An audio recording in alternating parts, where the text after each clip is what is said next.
O que Jesus vê quando olha o teu coração?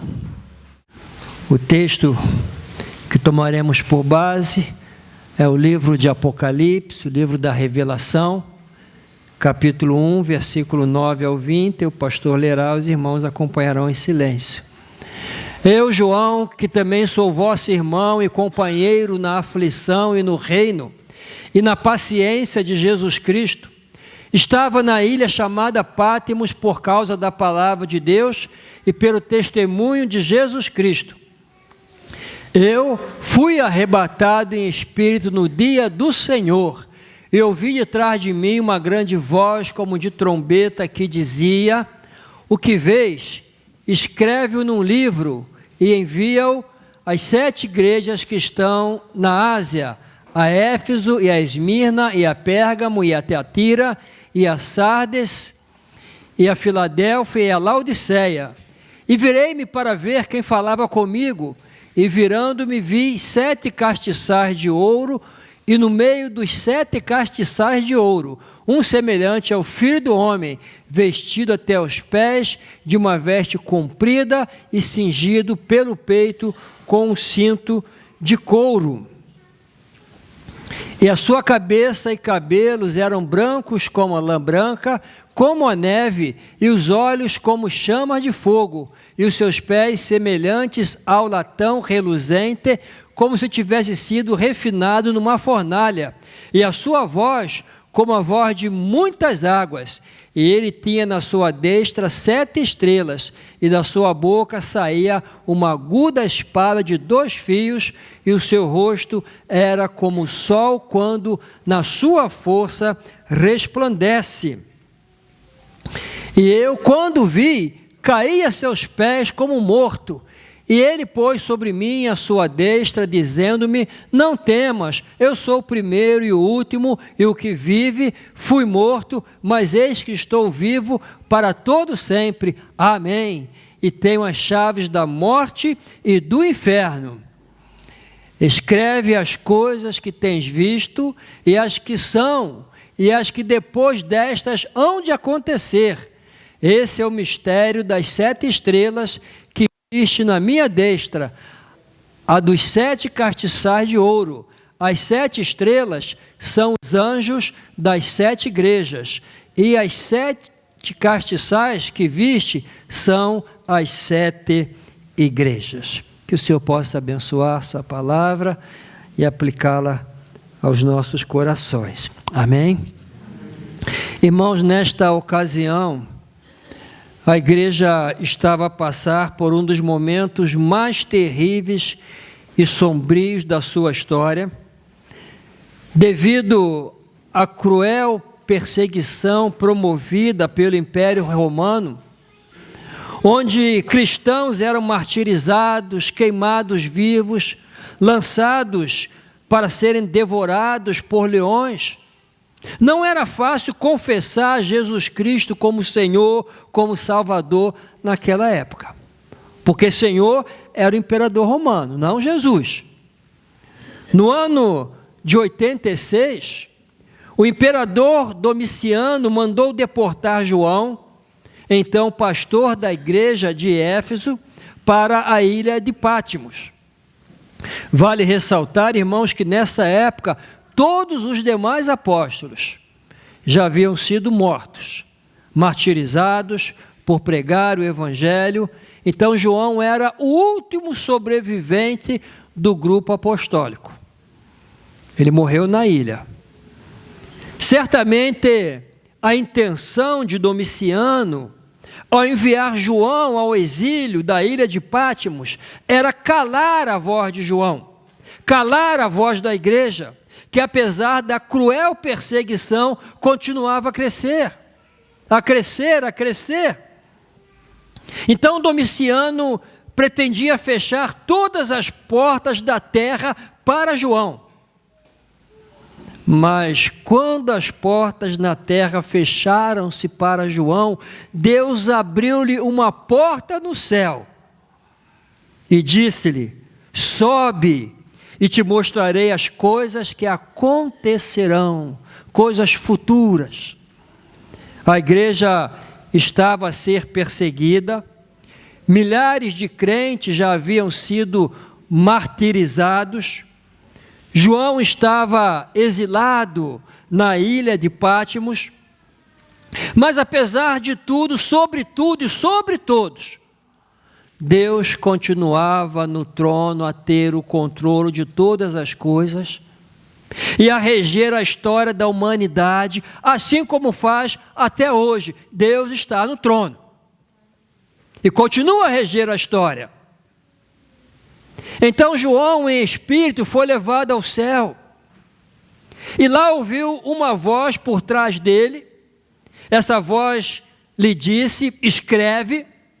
E quando virou-se, viu 7 castiçais de ouro, que simbolizavam as 7 igrejas da Ásia Menor, e Jesus a andar entre os 7 castiçais, a passear ali entre as igrejas.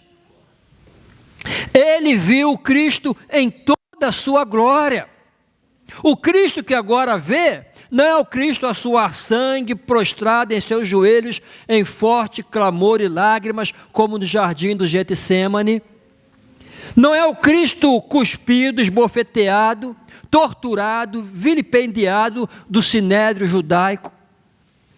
Não é o Cristo surrado, espancado, humilhado do pretório romano. Não. Não é o Cristo que caminha pelas ruas de Jerusalém a carregar uma cruz, a sangrar, e a carregar uma cruz pesada debaixo de vaias, ofensas, xingamentos e insultos, desferidos por uma multidão ensandecida. Não é o Cristo pendurado numa cruz, a agonizar e a esperar pela morte, não. Mas o que ele vê é o Cristo da glória, o Cristo vencedor, o Cristo ressuscitado, o Deus Todo-Poderoso. Seus cabelos não estão mais cheios de poeira e sangue, mas são alvos como a neve, brancos como a lã. Seus olhos não estão mais inchados, mas são como chamas de fogo. Seus pés não estão mais esmagados, cravados no madeiro, mas são como bronze polido. Suas mãos não estão mais cravadas na cruz, mas sustentam a igreja. Sua voz não está mais ali embargada, com sede, mas é uma voz estrondosa como de muitas águas. O seu rosto não está mais desfigurado, mas brilha como o sol em todo o seu fulgor.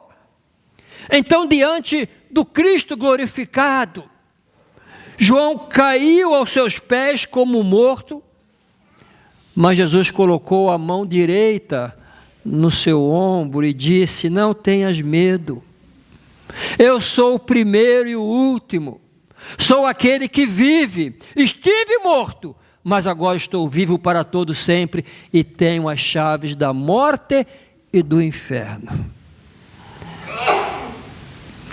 Os irmãos sabem o que isso significa? Deus sempre tem a primeira e a última palavra. Sempre. Nada acontece nesse mundo sem o conhecimento e consentimento de Deus. Ele tem o controle da história e tem nossas vidas em suas mãos. Então, já glorificado no céu, Jesus diz a João as seguintes palavras consoladoras para aquele momento em que a igreja estava a passar por dias terríveis. Não temas, sou aquele que vive, estive morto, mas agora estou vivo para todo sempre. Não adoramos um Cristo que esteve vivo e que agora está morto, não. Adoramos um Cristo que esteve morto e reviveu. Adoramos um Cristo vencedor e vitorioso. No versículo 13, João diz que viu Jesus entre os castiçais de ouro. Isto é, no meio das igrejas. No meio das igrejas ele viu Jesus. Irmãos, o mundo só pode ver Jesus através da igreja. É através da igreja que o mundo vê Jesus. Por isso Jesus disse, vós sois a luz do mundo. Mas antes ele já havia dito, eu sou a luz. Então o mundo hoje vê Jesus através da igreja. E só pode ser assim. Versículo 13. E virei-me para ver quem falava comigo. E virando-me vi 7 castiçais de ouro, e no meio dos 7 castiçais, um semelhante ao Filho do Homem, vestido até os pés de uma veste comprida e cingida pelo peito com um cinto de ouro. Vi no meio dos 7 castiçais, eu vi Jesus. Irmãos, Ele está aqui. Ele está aqui no meio de nós.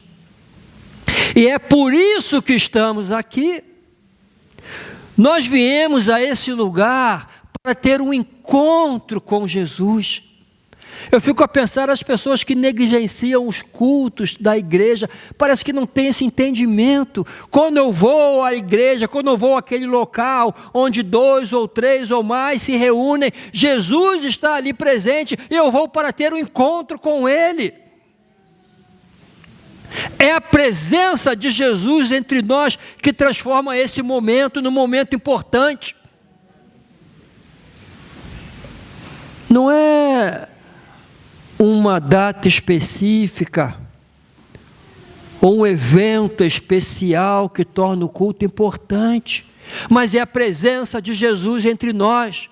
Esta semana recebi telefonema de um rapaz. Ele disse, pastor, eu encontrei a igreja na internet, no Google. Eu falei, que bom. Quando é que vai ter a ceia do Senhor? Eu falei, a ceia a gente tem todo o primeiro domingo. Mas agora em maio não, vai ser no dia 9. Ou dia 10. Ele, então dia 10 eu vou para tomar ceia, que faz tempo que eu não tomo ceia. Irmãos, não é isso que faz desse lugar aqui importante, não. Não é uma data específica. Tem aqueles que só vêm na igreja Natal, Ano Novo, né? Não. O que torna o culto importante é a presença de Jesus entre nós. E para que Jesus está aqui? Ele está aqui.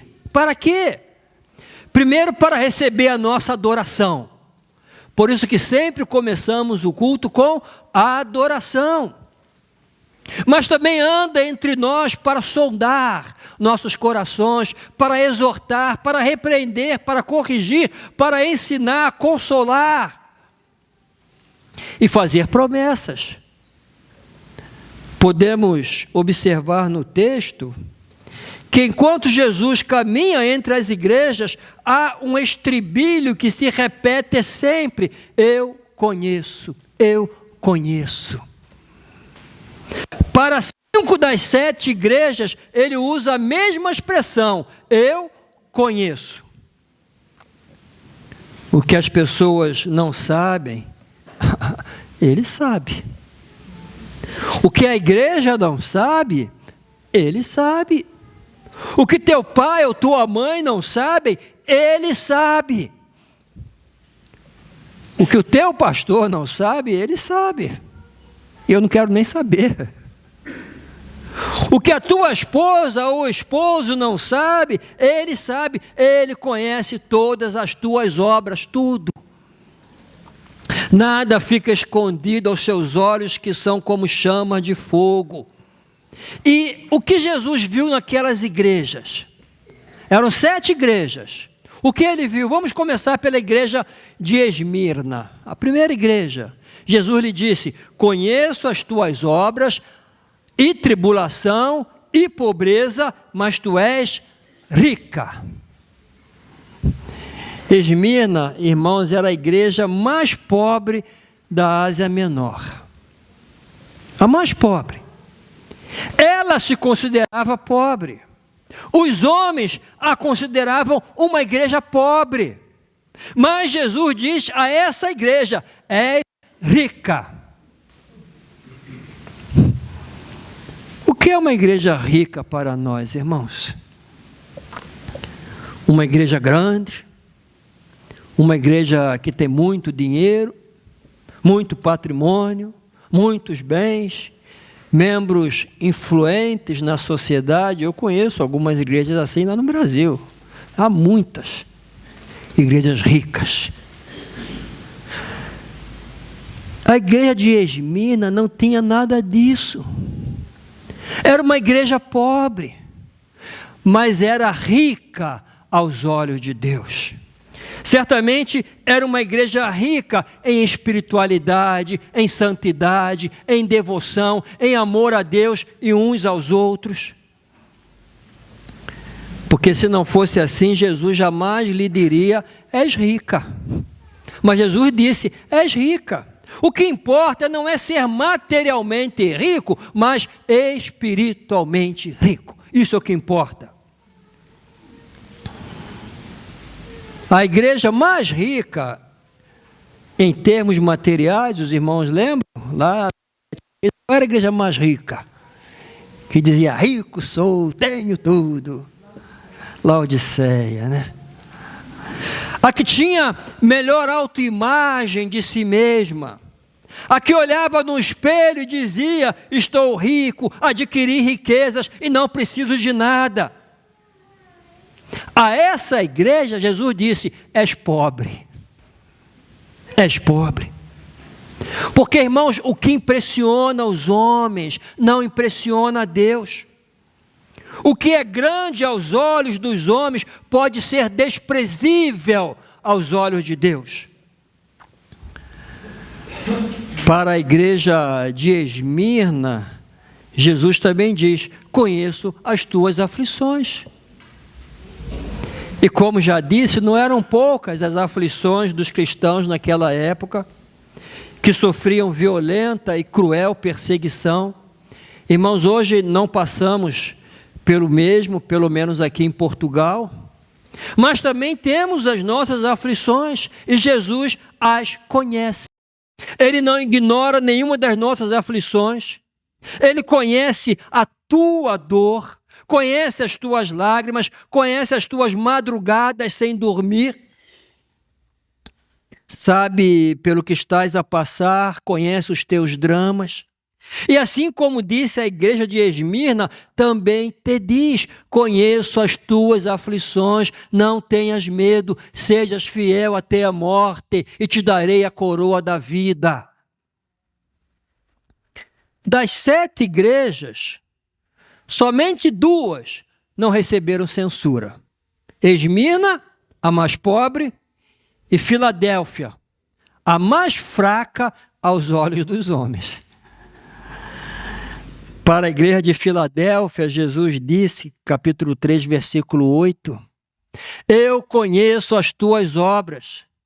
Eis que diante de ti pus uma porta aberta e ninguém pode fechar. Tendo pouca força, guardastes a minha palavra e não negaste o meu nome. Tendo pouca força, mas foi fiel.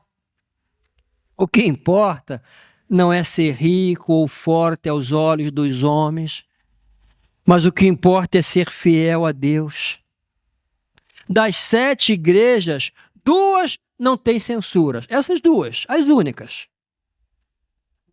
A pobre e a fraca. 4 têm elogios e censuras. E uma só tem censura, que era a mais rica. A primeira a receber a censura de Jesus foi Éfeso. Os irmãos lembram qual foi o problema da igreja em Éfeso? O que Jesus tinha contra ela? Tenho, porém, contra ti que abandonaste ou deixaste o primeiro amor. Mantiveram a doutrina, tinham boas obras, era uma igreja laboriosa, mas perderam o amor, perderam o gozo e o entusiasmo do princípio. A igreja de Tiatira já era o contrário. Jesus a elogia pelo seu entusiasmo e amor, mas não tinha doutrina. Tinha muito entusiasmo, muito amor, mas não tinha doutrina. Tudo era permitido naquela igreja. Havia muita tolerância ao pecado. Talvez em nome do amor, havia tolerância ao pecado. A igreja de Pérgamo tinha muitos fiéis. Muitos fiéis. Inclusive teve um crente chamado Antipas que morreu queimado por causa da fé. Homem fiel. Mas havia dentro dela gente a viver uma vida mundana. Gente muito secularizada. Uma vida cheia de pecados. Sardes tinha fama de ser uma igreja avivada. Havia muito fogo, glória a Deus, aleluia. Essa Malacai, e assim vai. Culto empolgante, emocionante. Mas Jesus lhe disse: conheço as suas obras. Você tem fama, e era só fama, de estar vivo, mas está morto. Tinha fama de ser uma igreja avivada, mas estava morta. Irmãos, o que impressiona os homens não impressiona a Deus. Deus não se deixa impressionar pelas aparências, por uma espiritualidade cênica, teatral. Para uma igreja que diz que está viva, ele diz que está morta. A que diz que é rica, ele diz que é pobre. Então, o mais importante não é o que as pessoas dizem a teu respeito. Não é o que tu mesmo dizes a teu respeito. Mas o que Jesus diz a teu respeito. Os seus olhos são como chamas de fogo e ele conhece as tuas obras. Ele conhece as obras de cada igreja. Ele conhece as obras da nossa igreja aqui. Essas 7 igrejas, irmãos, representam todas as igrejas de todas as épocas e lugares. Hoje, em nossa época, nós temos no mundo essas 7 igrejas representadas por aí. O fato é que em todas as igrejas vamos encontrar motivos para essas censuras e também motivos para esses elogios. Inclusive, numa mesma igreja, onde há os mesmos cultos, onde há pessoas que escutam o mesmo pastor, participam da mesma mesa do Senhor, da mesma adoração, que cantam os mesmos louvores, que recebem os mesmos ensinamentos. Nesta mesma igreja pode haver gente cheia do Espírito Santo. E há. Mas também há gente a oscilar. E gente que vive até mesmo em pecado. Aquele crente morno também. Normalmente é assim, já que igreja é um conjunto de pessoas. Certa ocasião, vi um pastor pregar algo assim, ele disse: irmãos, eu não vou me surpreender quando chegar lá no inferno e encontrar vários membros de igreja. Eu falei: o pastor vai para o inferno também? Porque ele vai encontrar vários membros de igreja lá no inferno? Até ele, né? Então, irmãos, cabe aqui uma reflexão. Em que grupo estaríamos nós? Em que grupo? No grupo que merece ser elogiado por Jesus ou receber a repreensão e censura de Jesus? Em que grupo estamos? E precisa ser sincero nessa resposta, porque o Senhor Jesus conhece e sabe se há elogios a fazer na tua vida ou se há censura. Ele sabe, ele conhece. Seus olhos são como chamas de fogo que tudo vê. Ele escrutina até o mais íntimo do teu ser. Então, ele te conhece. Por isso a Bíblia diz: examine-se cada um a si mesmo. Um exame introspectivo. É importante que faças esse exame interior para corrigires o que possa estar mal em tua vida, porque Jesus já te examinou e te conhece. A única igreja sem nenhum elogio foi a única igreja que tinha o máximo conceito de si mesmo. Os irmãos já viram gente assim? Tem o máximo conceito de si mesmo. Laodiceia. Quando eu era criança, adolescente, tinha uma irmã da minha igreja que o nome dela era Laodiceia. Falei, como é que teus pais tiveram coragem de dar esse nome a ti? Laodiceia. E qual foi a mensagem de Jesus para esta igreja?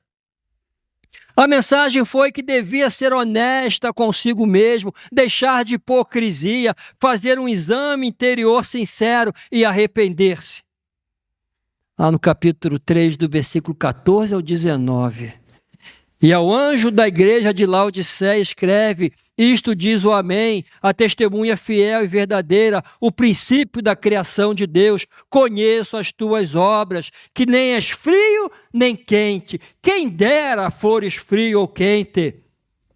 Assim, porque és morno e não és frio nem quente, vomitar-te-ei da minha boca. Como dizes, rico sou, estou enriquecido e de nada tenho falta, e não sabes que és um desgraçado e miserável e pobre, cego e nu?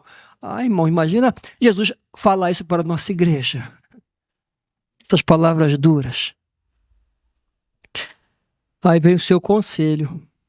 Aconselho-te que de mim compres ouro provado no fogo, para que te enriqueças, e roupas brancas para que te vistas, e não apareça a vergonha da tua nudez, e que unja os teus olhos com colírio para que vejas. Eu repreendo e castigo a todos quanto amo. Sê, pois, zeloso e arrepende-te. Não é uma repreensão raivosa, não é uma repreensão com ira, com cólera, não. É uma repreensão amorosa. É porque eu vos amo, diz Jesus. Eu repreendo e castigo a todos quantos amo. Sê, pois, zeloso e arrepende-te. Irmãos, sobre essa igreja daria um sermão inteiro. Mas hoje quero que fiquem com este alerta. O Senhor Jesus está no meio de nós. Conhece todas as coisas. Conhece as nossas aflições e lutas. Como também conhecem aquelas coisas que merecem censuras, repreensão em nossa vida. Diante das nossas aflições, Ele diz: não temas, pois estou contigo. Não temas, pois estou contigo. Sê fiel até a morte e te darei a coroa da vida. Agora, diante de um possível esfriamento espiritual, ele diz: volta ao primeiro amor. Diante daquelas coisas que merecem censura, Jesus diz: arrepende-te.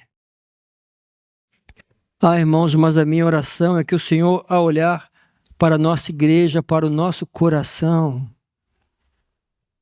possa dizer o mesmo que disse a igreja de Tiatira, por exemplo: conheço as tuas obras, e o teu amor, e o teu serviço, e a tua fé, e a tua paciência, e que as tuas últimas obras são mais do que as primeiras. Que é isso, irmãos?